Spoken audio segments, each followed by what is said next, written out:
Ramadan telah tiba. Ramadan ini banyak sekali namanya. Mari kita lihat satu. Ramadan ini dilipat gandakan segala kebaikan. Maksudnya Bapak melakukan satu kebaikan, pahalanya 700 kali lipat. Oleh karena itu, selama Ramadan ini perbanyak kebaikan-kebaikan. Manfaatkan Ramadan ini memperbanyak amalan-amalan. Amalan apa? Yang gampang-gampang saja dulu. Satu, tiada hari tanpa wudhu. Kemana-mana selalu ada wudhunya. Mau pergi sekolah, wudhu dulu. Mau pergi ngaji, wudhu dulu. Mau pergi kantor Pak Bupati, wudhu dulu. Ibu-ibu mau pergi pasar, wudhu dulu. Mau pergi gosip, wudhu dulu. Ada tukang gosip di sini? Ada? Ada. Tadi saya masuk, dia gosip saya. Begitu saya turun dari mobil langsung bilang, ih itu juga bajunya waktu di TV One. Kenapa? Khusus saya kok. Saya pakai baju kau yang sibuk. Dasar ibu-ibu. Macapilah. Ada juga kadang ngomong, kadang berpender. Diam-diam aja si Kobi. Tapi mulutnya dong. Iya, ayo, adik-adik, mau kemana-mana ada wudhu. Pak Bupati, alhamdulillah, kalau Pak Bupati kita ini satu kelebihan yang senang sama saya, Pak Bupati kita ini lembut, santun, sopan, kadang macam-macam. Masya Allah, hebat, ya. Kemana-mana ada wudhu. Ada yang tanya, Ustadz, kalau saya selalu ada wudhu, apa kelebihannya? Setiap saat ada wudhuku, apa hebatnya? Kata Allah dalam Al-Quran, orang yang selalu ada wudhunya, innallaha yuhibbut tawwabina wa yuhibbul mutattakhirin. Dicintai oleh Allah. Coba bayangkan Pak, 30 hari Ramadan, selama 30 tidak pernah kita tidak ada wudhu, 30 hari selalu ada wudhu, maka lepas Ramadan pasti kita merasa tidak enak kalau kita dalam keadaan tidak wudhu. Orang yang ada wudhunya dicintai Allah. Kalau sudah dicintai Allah, apa hebatnya? Orang yang dicintai Allah, satu, apa dia minta pasti dikasih. Ya Allah. Halo ibu, bu. Capek mak kipas ibu. Ada ibu-ibu di situ ngipas terus begini. Capek tangannya kipas, kepalanya lagi dikasih goyang.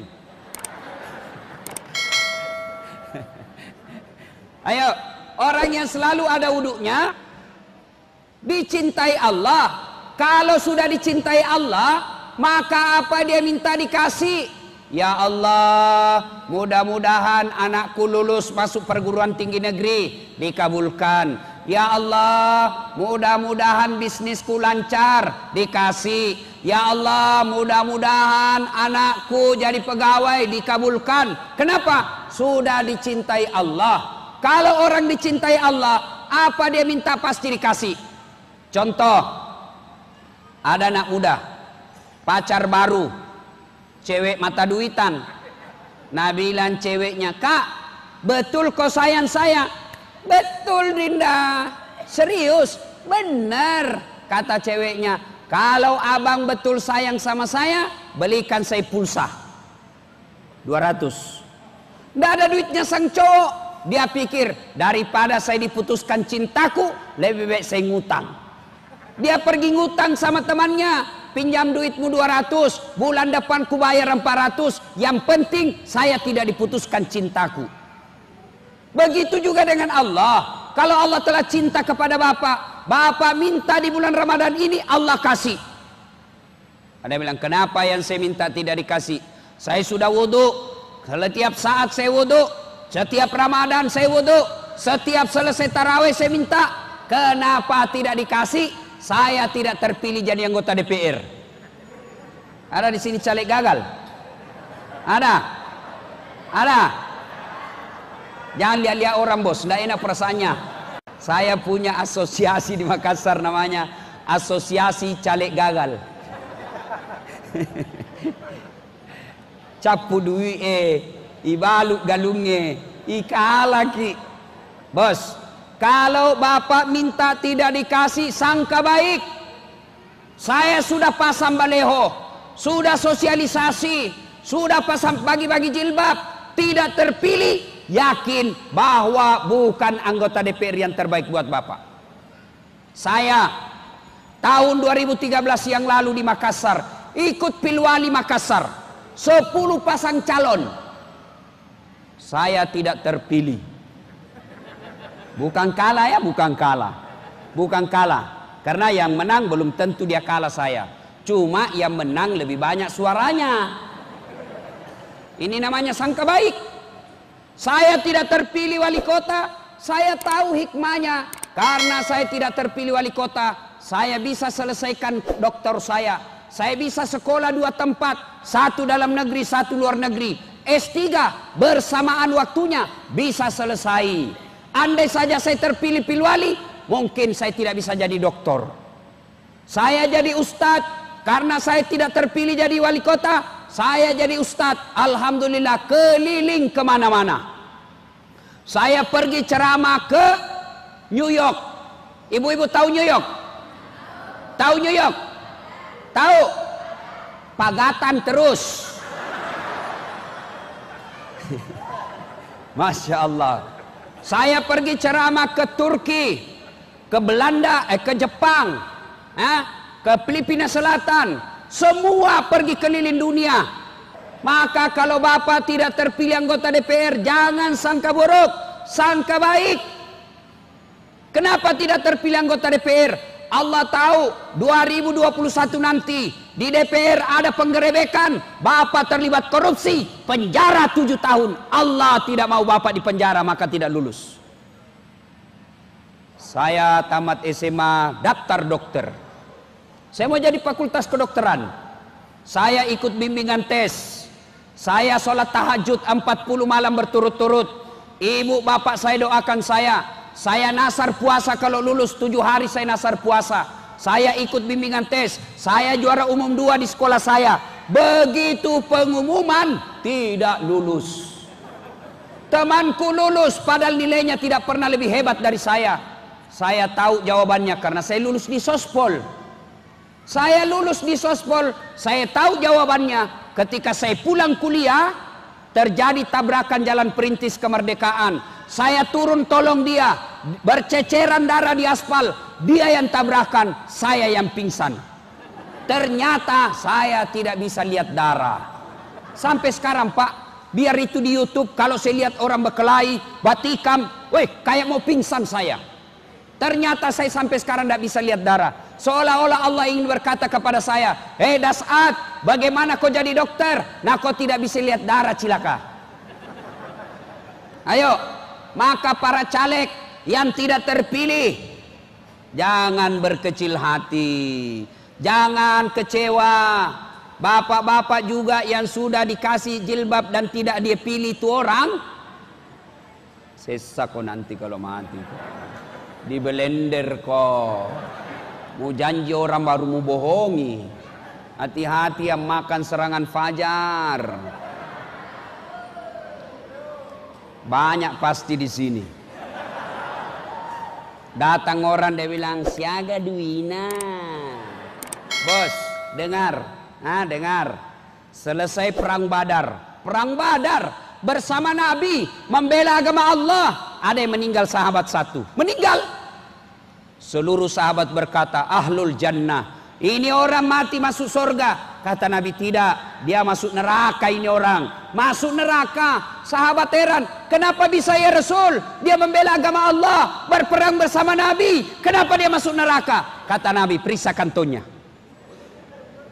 Periksa kantongnya. Begitu diperiksa kantongnya, ada barang haram yang diambil dari negara tanpa pengetahuan. Dia curi. Itu baru di kantongnya. Bagaimana bapak yang makan? Dikasih gula 2 liter. dikasih rokok. Masih aku cilaka. Yang ketawa, saya serius ini. Maka bapak-bapak yang sudah ngambil, kasih kembali uangnya orang. Selama bapak tidak kembalikan itu uang orang, selama itu bapak tidak diterima tobatnya. Biar bapak 40 malam sholat tahajud, mohon ampun selama Ramadan, tapi orang yang kita tipu sakit hati, bapak tidak minta maaf sama yang kita tipu, bahkan kita tidak kembalikan barangnya, maka selama itu bapak tidak diterima tobatnya. Maka jangan heran selama Ramadan 30 hari berdoa tidak dikasih doanya. Maka sebentar kasih kembali uangnya orang. Maka nih kau capuk nih Ustaz, kurang yang lihat burasa selei ini suruh kau malai boja. Ya, nah doa satu, orang yang selalu ada wudunya dicintai Allah. Orang yang dicintai Allah selalu dikasih apa yang dia mau. Kalaupun dia tidak dikasih apa yang dia mau, percaya bahwa apa yang bapak minta tidak baik. Yang kedua, orang kalau selalu ada wudunya terpelihara dari dosa dan maksiat. Contoh, saya kalau ada wuduku, pergi sekolah dulu atau SMA dan kuliah, kalau saya mau naik PT-PT, apa namanya di sini kalau PT-PT? Taksi. Kalau saya mau naik taksi, saya tidak mau kalau banyak cewek di atas. Enggak usah, nanti rusak wuduku. Terpaksa naik karena tidak ada pilihan, kita mau ujian. Oke, saya naik di atas PT-PT, tidak mau saya duduk dekat cewek. Cewek di sini, saya di sini. Terpaksa duduk dekat cewek karena ini yang kosong. Oke, saya duduk dekat cewek, tapi saya selalu waspada. Begitu sopir rem mendadak, ku pegang itu besi baru ku tahan. Itu kalau ada wudu. Tapi kalau tidak ada wuduku, belum direm, sudah pura-pura jatuh. Coba, orang yang selalu ada wudunya terpelihara dari dosa. Jangankan orang lain, saya kasih contoh. Bapak ibu, suami istri, selesai wudu, mau jabat tangan. Saya lihat itu mamaku kalau sudah wudu nambah dada bapakku langsung, aja, bela aku. Coba, padahal suami istri itu. Meskipun sebenarnya berbeda pendapat ulama. Syafi'i tidak boleh, batal. Kalau Imam Ahmad, selama bapak tidak nafsu, tidak batal. Maka saya, kalau mahasiswaku diunas yang cewek-cewek yang cantik-cantik, saya tidak mau jabat tangan, saya begini saja. Karena Ustaz, selama hari raya Ustaz. Kenapa? Dia muda, saya juga muda. Dia cantik, saya gagah. Ustaz, masa nafsu? Iya. Saya manusia, masa Ustadz nafsu sama cewek? Iya, ayat tidak mengatakan la taqrabus zina illa Ustadz, jangan dekati zina kecuali Ustadz. Tidak, semua. Biar Ustadz kalau cewek cantik hancur kok. Maka kalau mahasiswaku saya begini saja. Tapi kalau ibu-ibu majelis taklim yang sudah 60 tahun, 70 tahun, yang sudah bau minyak gosok, saya jabat tangan, saya anggap mamaku. Tidak mungkin saya nafsu sama mama-mama. Ya tidak lah kalau mama-mama yang nafsu sama saya. Yuk, jabat tangan. Ya, orang kalau ada wudunya terpelihara dari dosa. Jabat tangan. Ini yang banyak juga, mumpun saya ingat. Ada yang tanya, Ustadz, bagaimana kalau puasa berhubungan suami istri siang hari? Ramadan. Wah, pelanggaran besar bos. Apa bayarnya? Puasa kok 60 hari berturut-turut. 60 hari berturut-turut. Artinya apa? Kalau rusak puasanya di 58, mulai lagi dari 1. Makanya jangan coba-coba tidur siang sama istri. Apalagi yang pengantin baru, jauh-jauh kok. Bagaimana kalau malam? Halal. Malam sudah buka, bahkan boleh dipakai buka. Ya aku ketawa anak, ini urusan orang tua. Dari buka sampai subuh boleh sama istri. Berhubungan suami istri boleh malam. Yang penting istrimu. Kalau pacar tidak boleh, siang malam juga tetap tidak boleh. Kalau istri boleh kalau malam. Langsung dia bilang orang, ada yang datang, Ustadz, Masa boleh kalau malam? Boleh, yang penting istrimu. Serius boleh. Langsung dia bilang, astagfirullah Ustaz, saya sudah 4 tahun, biar malam tidak juga. Kadongok kok. Makanya belajar kok bos. Ada lagi yang tanya ini, yang banyak ibu-ibu tanya. Ini kan pura-pura tahu saja semua ini. Ada yang tanya, Ustaz, kalau kita sudah begitu, kita makan sahur jam 2 subuh, apakah langsung mandi? Tidak. Bukan puasa yang menyebabkan bapak mandi wajib, tapi sholat subuh. Jadi kapan mandinya Ustaz? Mau sholat subuh. Bayangkan kalau selesai begitu langsung mandi. Pengantin baru buka begitu, mandi. Pulangi taraweh jam 10 begitu lagi, mandi lagi. Mau tidur jam 12 begitu, mandi lagi. Bangungi begitu, mau makan sahur begitu lagi, mandi lagi. Mau pisang bayam begitu lagi, mandi lagi. 5 kali kau mandi satu malam, mesek kok. Ada juga yang banyak tanya ini, Ustadz, bagaimana kalau anak muda? Anak muda mimpi basah. Ya? Pak Bupati masih mimpi basah kah?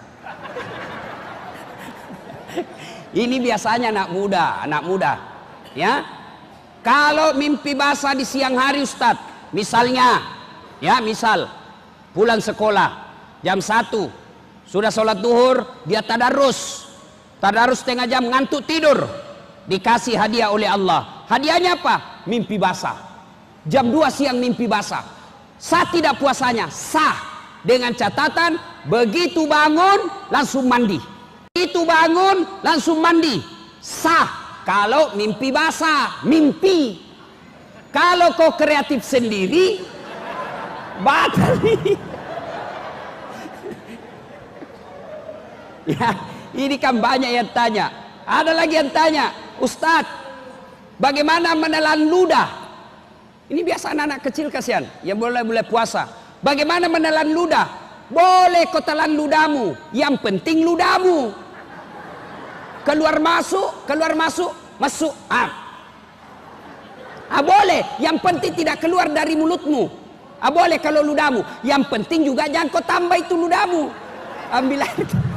Batal nih bos. Ya, ada yang tanya, Ustadz, bagaimana kalau kumur-kumur wudhu? Batal atau tidak? Kumur-kumur batal. Kenapa bisa? Soalnya 3 kau kasih masuk, 1 keluar. Nah ibu apa saudara-saudara, kembali lagi. 1, orang yang selalu ada wudhunya dicintai Allah. Yang kedua, orang yang selalu ada wudhunya maka terpelihara dari dosa. Yang ketiga, orang yang selalu ada wudhunya maka sebelum dia tidur, misal Pak ya, sebentar malam Bapak di pulang taraweh, selesai ngaji, kan ngaji disunahkan ada wudhu. Kita ngaji tadarus ada wudhu. Capek selesai ngaji baring-baring, tertidur. Subhanallah. Bapak kalau ada wudhu tidur. Kalau ibu tidur ada wudhu, maka setiap ibu goyang, gerak, malaikat berdoa, ya Allah ampuni dosanya ini orang tidur karena dia tidur ada wudhunya. Misal Bapak sudah tidur, goyang kepalanya, malaikat, ya Allah ampuni dosanya. Goyang lagi tangannya, ya Allah ampuni dosanya. Goyang lagi tangannya, ya Allah ampuni dosanya. Goyang kakinya, Allah didoakan malaikat diampuni dosanya. Maka mulai sebentar Pak, setiap Bapak mau tidur, wudhu dulu. Itu amalannya Nabi. Bayangkan kalau setiap gerak 70 kali kita gerak dalam tidur, 70 kali malaikat mendoakan kita di malam hari, Allah ampuni dosa-dosanya. Apalagi orang yang selalu ada wudhunya, dalam Al-Quran Allah jelaskan, simahum fi wujuhihim min asaris sujud. Di muka mereka nanti di akhirat ada bekas sujud. Apa bekas sujud? Bercahaya wajahnya. Apalagi keutamaan wudhu.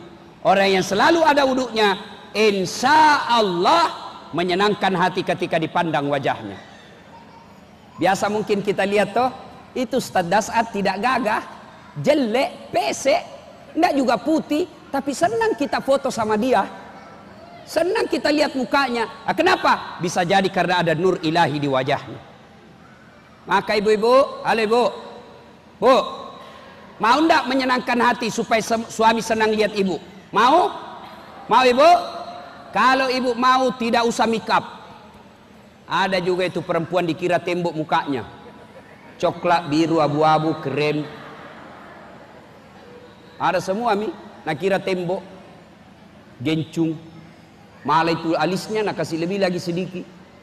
Ada kuliah itu, model baru, cilla. Nak kasih lebih di sini. Pas nak gores, disambar tangannya sama anaknya.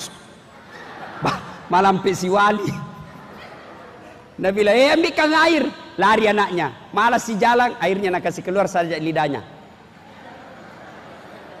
Daripada ibu beli make up mahal-mahal, lebih baik pembeli bedak, pembeli make up, ibu tabung, kirim ke akhirat, bawa ke masjid. Selebihnya ibu supaya disenangi suami, maka ibu lebih baik selalu ada wudhu. Amalan yang pertama, Ramadan ini latihan 24 jam ada wudhu. Mau kemana-mana ada wudhu. Yang kedua, selama Ramadan ini, salah satu lagi kebaikannya adalah bulan penghapus dosa. Diampuni segala dosa-dosa kita. Ustadz, bagaimana cara bertobat di bulan Ramadan ini? Sal. Halo ibu. Pak, salah satu namanya bulan Ramadan, bulan penghapus dosa. Bahkan Nabi menjelaskan celaka. Sampai 3 kali Nabi ucapkan, celaka, celaka, celaka umatku yang menemui bulan Ramadan, yang memasuki bulan Ramadan, lepas Ramadan dia tidak mendapat ampunan dari Allah Subhanahu wa taala.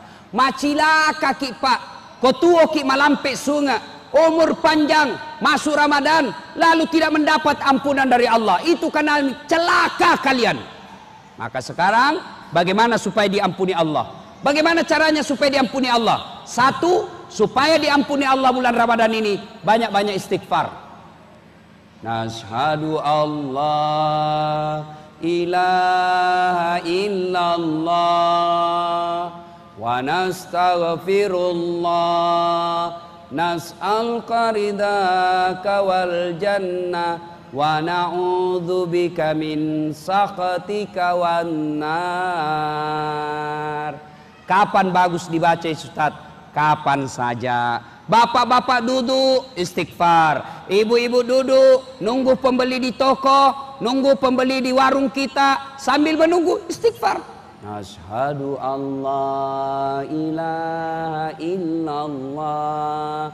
Atau dengan lagu-lagu, astaghfirullah rabbal baraya, astaghfirullah minal khataya. Waktu paling baik menjelang buka seperti sekarang. Makanya dulu radio kita, RRI dan TVRI jelang buka dulu sebelum buka puasa, ulama memimpin istighfar. Yang kita lihat, yang kita dengar istighfar. Nashhadu Allah ilaha illallah. Dulu. Sekarang begitu mau buka, muncul semua orang. Saya mengucapkan selamat buka puasa. Saya Kenapa kok? Ayo. Maka ibu bapak, jelang buka tidak usah nonton TV. Jelang buka lebih baik ibu sudah wudhu, sudah bagus pakaiannya, siap-siap ke masjid, menghadap kiblat, istighfar di rumah. Lebih bagus lagi kalau datang di masjid. Istighfar ki. Dengan catatan istighfarnya jangan di depan makanan. Kalau bapak istighfar di depan makanan, mulutmu istighfar, dalam hatimu mana dulu ku makan. Nashhadu Allah ilaha illallah, jalan kote 2. Wa nastaghfirullah, pisang hijau. Soto Banjar. Maka sebaiknya istighfar jangan di depan makanan. Yang berikutnya, cara bertobat di bulan Ramadan ini, selain memperbanyak istighfar, yang kedua, lazimkan sholat sunat taubat. Banyak-banyak sholat sunat taubat. Kapan waktunya Ustaz? yang paling baik, yang paling ideal, selesai sholat maghrib, tunggu isya. Bolehkah sudah isya? Boleh. Boleh sebelum duhur? Boleh. Boleh setelah duhur? Boleh. Boleh sebelum asar? Boleh. Boleh sebelum isya? Boleh. Tapi waktu paling bagus, selesai sholat maghrib, nunggu isya. Jadi bapak, kopura ki mandre, sudah buka, jangan langsung banyak makan pak. Ini biasa kita kalau Ramadan kan, siang setengah mati kelaparan, malam setengah mati kekenyangan. Dek no lekedo, ambil porsi-porsi mengamuk, bocor. Andre lah boja, sudah makan tidak bisa lagi goyang. Maka ketika buka, seadanya saja. Kenapa? Kalau bapak terlalu kenyang, ngantuk, malas datang ke masjid. Maka sebaiknya selesai sholat maghrib, makan kecil saja, lalu datang ke masjid. Sambil nunggu isya, sambil nunggu azan isya, bapak salat taubat. Apalagi nih yang muka-muka, sudah muka-muka sakaratil maut. Ya. Sholat taubat. Bagaimana caranya sholat taubat? Sama sholat sunnah yang lain. Bedanya niat. Ini selalu natanya ibu-ibu. Bagaimana usallinya Ustaz? Niat tidak harus diucapkan. Niat bahasa hati. Tanpa diucapkan sah. Coba lihat orang Arab. Bapak ibu coba lihat orang Arab kalau di masjid. Masjid Haram, Masjid Nabawi. Coba lihat itu orang-orang Arab. Masuk masjid, jalan. Berdiri, langsung takbir. Allahu Akbar. Kalau kita kan lama ki dulu. Loadingnya. Maka apa lagi? Allah.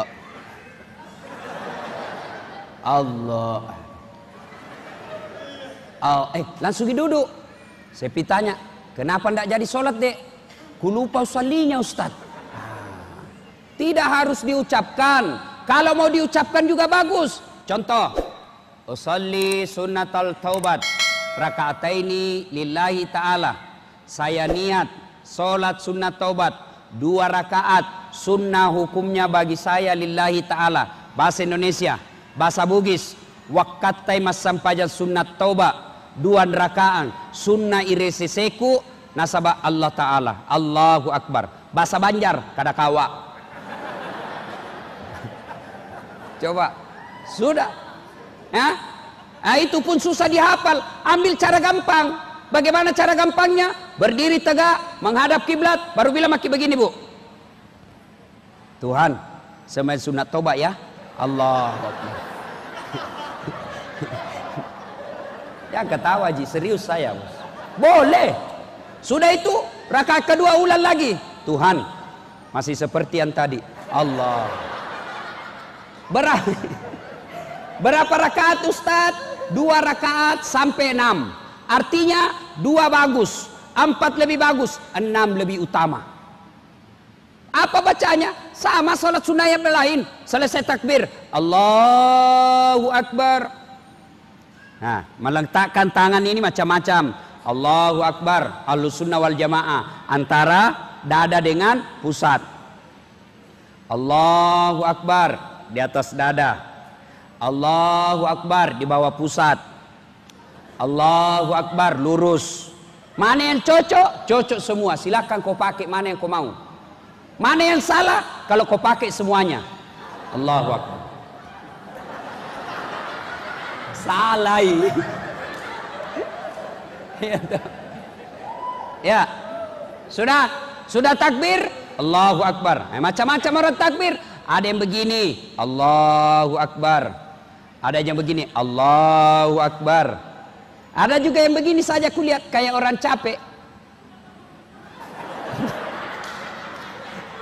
Ketahui tapi ada ya roh. Ada juga. Ya silakan, yang penting jangan kau salahkan orang. Ya. Mau kau pakai apa saja, yang penting jangan kau salahkan orang.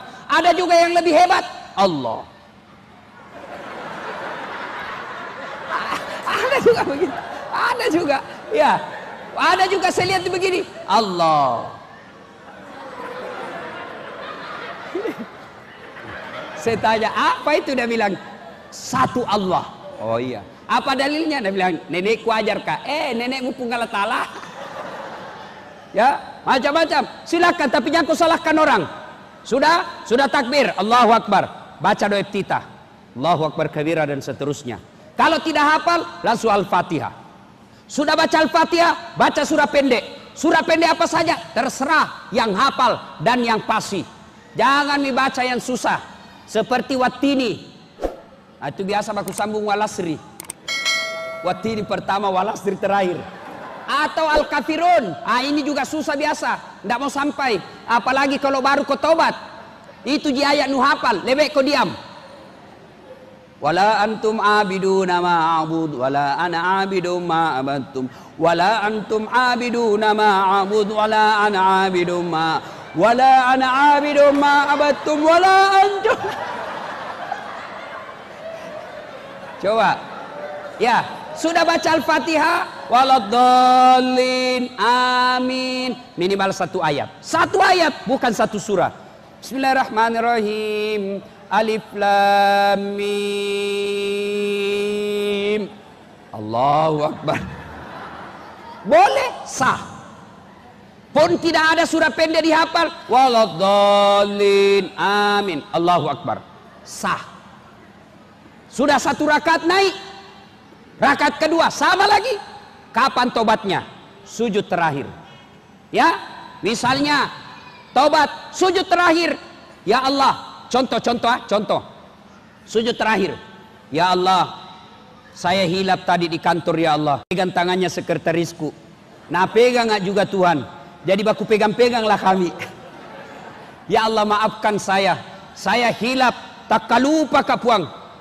Yang lebih penting ya Allah, Rabbana la tusik qulubana ba'da is hadaitana wa hab lana min ladunka rahmah. Jangan engkau palingkan hati hamba setelah engkau berikan hidayah. Nah, itu. Nah, 2 rakaat salam, 2 rakaat salam sampai 6. Ya, maka Ramadan kalau mau bertobat, 1, perbanyak istighfar, 2, perbanyak salat sunat tobat, yang ketiga, banyak bersedekah. Sedekah. Kenapa? Syarat tobat itu 4. 1, menyesal. 2, mengakui. 3, tidak mengulang. 4, ganti kebaikan. Tidak mengulang. Ini biasa juga kita tobat ibu hamil. Pernah lihat tobat ibu hamil? Pernah lihat ibu hamil melahirkan, Bu? Teriak-teriak itu tobat. Tobat nak Pak. Musisaka. Tidak mau lagi saya hamil. Kau siksa saya Pak. Terakhir ini tidak mau lagi saya.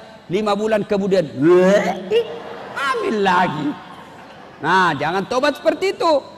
Menyesal, tidak mengakui, ganti dengan kebaikan. Kalau selama ini Bapak malas sedekah, maka setelah bertobat rajin bersedekah. Minimal sedekahlah dengan apa? Akhlak. Saya tidak bisa sedekah dengan duit, maka sedekahlah dengan akhlak. Saya tidak bisa bersedekah dengan tenaga, maka sedekahlah dengan senyum. Karena rendah-rendah sedekah adalah senyum. Dan itu senyum gampang sekali Pak. Ketemu orang, sudah kasih, datang, saya sedekah ikut. Nah, lalu bapak-bapak, ini bapak-bapak mau sedekah, sedekah paling baik adalah sedekah kepada istri. Apa Rasulullah bersedekah kepada istrinya? Rasulullah bersedekah kepada istrinya. Setiap beliau mau keluar rumah, beliau sedekah istrinya. Apa sedekahnya? Dia cium jidatnya istrinya. Fatimah. Nah, maka Pak, mulai besok praktek. Setiap bapak mau keluar panggil istri, sayangku, sayangku. Ada cerita nih, wallahu alam benar atau tidak. Ada kakek-kakek setiap dia panggil istrinya selalu sayang. Sayangku, sini dulu. Sayangku, ada tamu. Sayangku, belikan susu. Sayangku, nyalakan lampu. Dia dengar cucunya. Langsung dia, tahu kakek romantisnya. Sayang terus sama nenek. Dia panggil susu. Kenapa? Kek, jangan kau ribut. Kenapa? Ku lupa namanya nenekmu. Ayo boleh dicontoh. Bapak-bapak sedekah kepada istri. Saudara-saudara sekalian, Ramadan ini banyaklah bersedekah. Halo ibu-ibu, kalau meninggal siapa yang pakai cincin tak? Siapa yang pakai gelang? Siapa yang pakai kita punya gelang? Semuanya ditinggal. Siapa yang pakai? Istri keduanya suami. Maka bersedekahlah. Bapak-bapak jangan terlalu pelit. Demi Allah, tidak ada orang bangkrut gara-gara sedekah. Maka Ramadan ini 1 rupiah Allah nilai 700.000 rupiah. 1 rupiah sama nilainya Bapak sedekah 700.000 di luar Ramadan. Jadi kalau 1 rupiah Bapak sedekahkan 700.000 di luar Ramadan. Kan sedekah. Jangan terlalu pelit. Kita kan kentara pelitnya. Mau lihat pelitnya orang Islam, edarkan celengan. Kalau lewat depan kita itu kan pura-pura tidak lihat. Pura-pura cerita. Labek pina pas dapat diceng itu dana. Ada juga anak muda, orang tua dia tarik dompetnya lewat celengan. Begitu dia tarik, dia kasih masuk. Dia cari berapa dia kasih masuk, 2.000. Begitu dikasih masuk 2.000, tiba-tiba ditepuk pundaknya dari belakang anak muda. Haji, tabe, wih, uang 100.000. Dia bilang ini orang tua, hebatnya ini anak muda. 100.000 dia sumbangkan, dia kasih masuk celengan. Pas masuk celengan, dia bilang anak muda, tabe Haji, itu uang tadi bapak, uang bapak yang jatuh dari kantong. Apalagi masuk di celengan. Begitu sekeknya ini orang, dia datangi tuh di masjid, dia bilang buka itu celengan, salah masuk ini. Bapak saudara-saudara sekalian, Ramadan bersedekahlah. Dan yang berikutnya, di bulan suci Ramadan ini, maaf memaafkan. Pemilu sudah lewat, pilcaleg sudah lewat. Bapak ada 3 golongan orang yang tidak diterima ibadah Ramadannya. Puasanya sah, salatnya sah, tarawihnya sah, tapi tidak dicatat di buku amalnya. 3 golongan ini, satu diantaranya adalah mereka yang memutuskan silaturahim. Maka selesai nanti ini, minta maaf sama tetangga. Kemarin kita berbeda pilihan, maafkan saya. Saling maaf memaafkan. Sudah minta maaf, dia tidak maafkan kita, bukan urusan. Yang paling penting kita minta